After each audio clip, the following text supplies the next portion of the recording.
Welcome to Safe DeKalb, a brand new series formed through a partnership with DeKalb County Fire Rescue and DCTV Channel 23.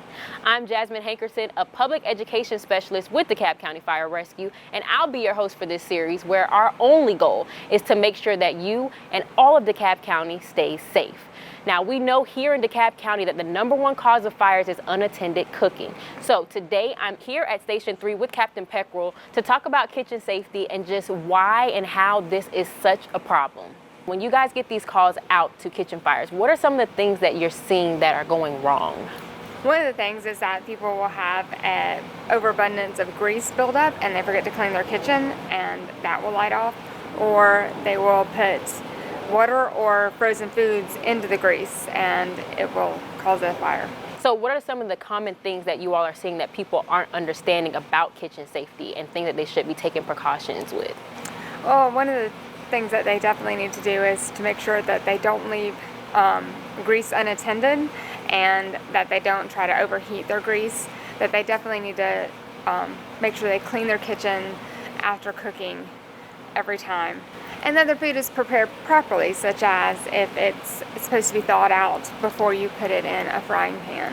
Okay, that makes sense. So let's play a little fact or fiction here. Tell me, is it true that you can put baking soda on a grease fire?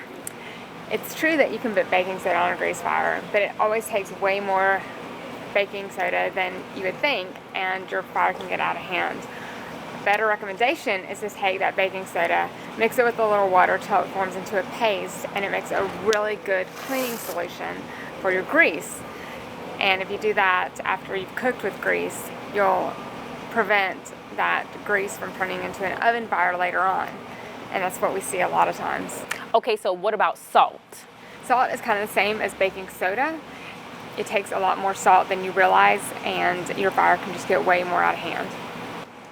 So behind us is a kitchen fire simulator, and we're going to use that to show you what you should and you shouldn't do if your home has a grease fire.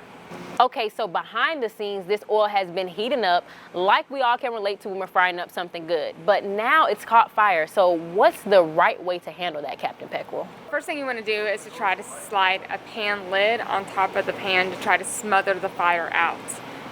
What would happen if you put water on it?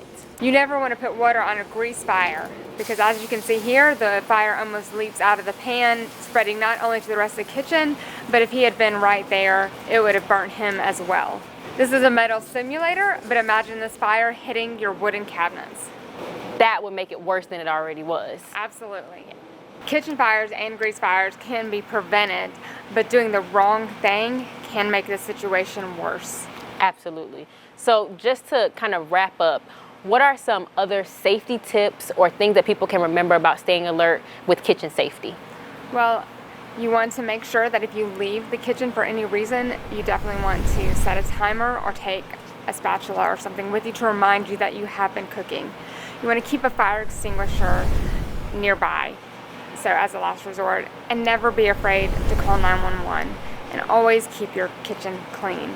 Never let that grease build up. Thank you, Captain Peckrell, for that information. And just to recap, we want to make sure that you know to never put water on a grease fire. Always stay alert, and if you need help, call 911. That's what we're here for. So take these tips into your homes and communities and make sure that you stay safe, DeKalb.